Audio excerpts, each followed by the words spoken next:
Hey, sis, why didn't you come to mom's funeral? What? I can't believe my own sister wouldn't show up for our mother's funeral. You're so cold-hearted. It's just awful. How could you do something like that? No decent person would.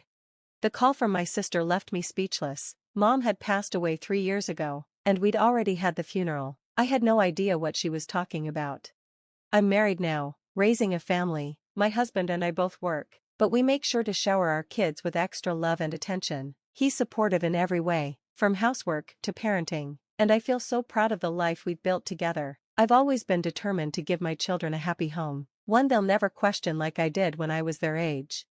My childhood was complicated. My parents divorced when I was in elementary school because of my mom's affair, a secret that came out because I told my dad. Everyone expects children to side with their mother, but that wasn't the case for me. My mom was far from the loving figure you'd imagine. I don't have any memories of her affection, not for me. Anyway, she only had that for my younger sister.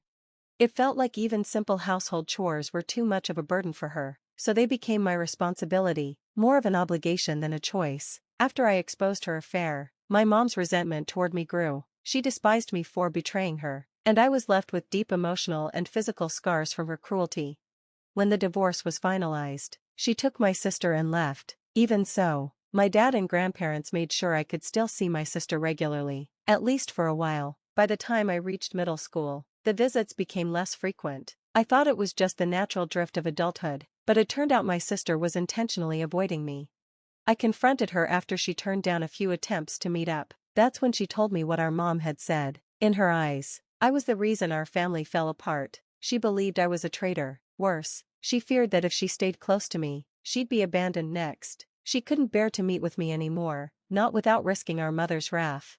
She wanted me to stop talking about it. I explained that our mom was the one who broke up the family by cheating on our dad. My sister knew about the affair too, but I was the one who told him. Even though she understood this, she still blamed me, saying I was the traitor because she had to live with our mom. She wouldn't listen, insisting it was my fault for not staying quiet and pretending everything was fine.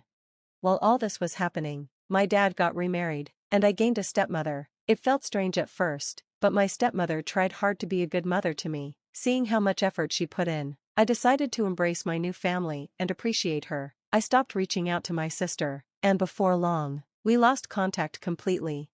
I didn't feel any attachment to my biological mother, who had only ever cared about my sister. I was able to go to college and eventually found a job. Just when I was ready to repay my dad and stepmother for everything they did for me, my dad passed away in an accident.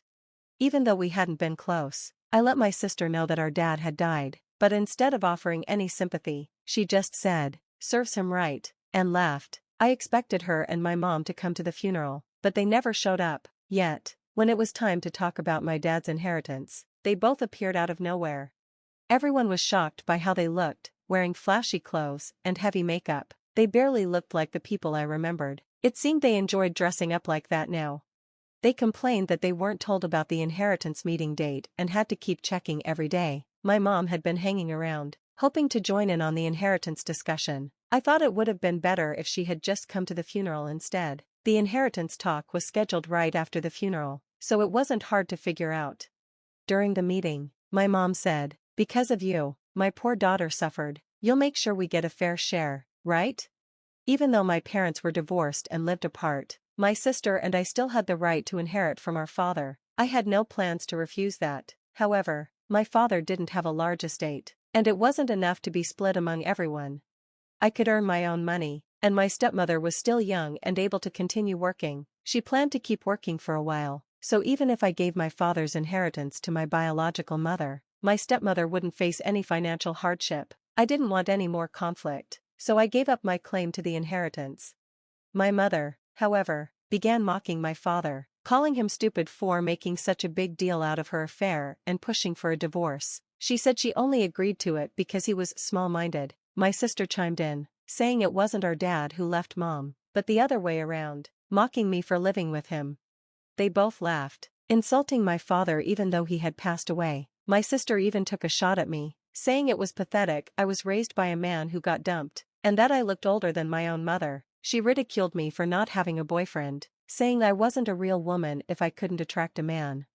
Their cruelty stung, But I calmly asked them not to speak ill of our father, especially now that he was gone. That only provoked them more, and they accused me of being the root of all the family's problems. After a heated argument, my mother and sister told me never to contact them again and stormed out. Surprisingly, I didn't feel anger or disappointment, I just felt empty. In that moment, they were erased from my life. After they left, there was a long silence in the room, broken only when someone coughed, bringing me back to reality. The inheritance was quietly divided after that. Years later, my stepmother inherited the house my father had left behind, and I stayed there with her. Even though I was an adult, she continued to try to be a mother to me, and her support meant the world. But eventually, she became ill and had to be hospitalized. "I'm sorry," she said. "I didn't ask you to live with me just so you could take care of me." "I know," I replied, "but even if we lived separately, I'd still take care of you, don't worry." I visited her in the hospital during my breaks from work, wanting to be there for her as much as possible. I didn't want to feel the regret I had after my father passed away. I was determined to spend as much time with her as I could, even if it was more for my own peace of mind. During this difficult time, one person stood by me, my partner. Before we found out about my stepmother's illness, we had been talking about marriage. When the diagnosis came, I asked if we could delay it, but he suggested we go through with it to bring some comfort to my stepmother. His support was everything I needed. When the time was right, I introduced him to my stepmother. "I'm looking forward to the three of us living together," he told her, offering her the reassurance she needed. "He's a wonderful man. I have to make sure I see you in your wedding dress, for your father's sake too," my stepmother said with a smile. It seemed to be her greatest joy, and she ended up living longer than the doctors initially expected. But a few days after my wedding, she passed away, joining my father. My stepmother was wealthy, and I inherited a large sum of money. 3 years later, with what she left behind, I was able to build a happy family. However, from the start of our marriage, my husband and I had decided to live within our means and not rely on the inheritance, so we both continued working. One day, like usual, I was at work when I received a call from an unknown number on my personal phone. Assuming it was a sales call, I ignored it, but the number kept calling over and over. Thinking it might be a mistake, I finally answered at the end of the day. It was my sister, the one I had cut ties with. "Finally, why didn't you come?" "Come where? What are you talking about?" I asked, confused. "How could you forget our mother's funeral?" she cried, her voice heavy with tears.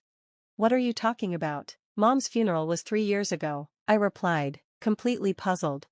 There was a brief pause, then she spoke angrily. "Oh, maybe your stepmother died too. I'm talking about our real mother. Calling someone you're not even related to mother is disgusting."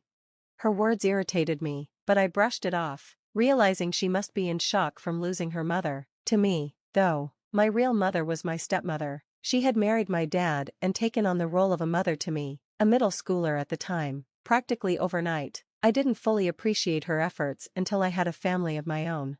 Raising a child without a blood connection, like through adoption, is challenging for many, but my stepmother did it without hesitation. Becoming a mother to a middle schooler all of a sudden must have been incredibly difficult for her. When I think about everything she did for me, I feel nothing but gratitude. I owe so much to her, and she is the mother I aspire to be. Blood doesn't define family. The biological mother my sister referred to never even acknowledged me. So, when I think of mother, I think of my stepmother, not the woman who gave birth to me. Realizing what my sister had meant, I answered calmly, "Oh, I see."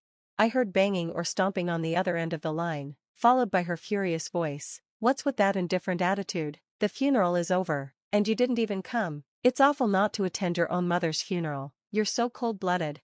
Even though she had a point, my sister hadn't shown up at our father's funeral either. Our father, who passed away, loved both my sister and me equally. In fact, I think he was far more caring than our mother. Neither my birth mother nor my sister attended his funeral, yet they took his inheritance and insulted him afterward. If you ask me, they are the ones who seem heartless. My sister called me indifferent, but I reminded her, "Well, we're practically strangers now, aren't we? You didn't even come to Dad's funeral, but still interfered with the inheritance. Weren't you the one who told me never to contact you again? And I just found out about our mother's death now." After a brief pause, she said softly, "Oh, I forgot. I meant to tell you about the funeral." "Well, I'm glad you remembered, but I'm renouncing any inheritance from our mother, so do whatever you want with it." With that, I hung up. A few days later, my sister called again. Help me, Katie. Mom was apparently hinting at marriage to several men. Isn't that like marriage fraud? They're threatening to sue me if I don't pay compensation. Then just pay them, I replied. If I could, I wouldn't be calling you. It's not just one or two men, and some of them seem pretty dangerous. That's tough, I said, but remember, you're the one who told me not to contact you. Plus, you already knew Mom had a history with men. She cheated on Dad when he was alive, and it wasn't just one affair. If it had only been one person, maybe our father could have forgiven her, thinking it was just a mistake, but she had multiple affairs, and only our father truly knew the depth of her betrayals. I think that's why he tried to adopt you several times through a lawyer, but you didn't want to leave Mom. You chose to stay with her, even though you saw how irresponsible she was. My sister struggled to respond, muttering, well, I continued, you called me a traitor, remember? I don't need a sister who sees me that way. You were the one who declared us strangers first, so don't come around now acting like family. It's a nuisance. Don't ever contact me again, we're strangers. After all.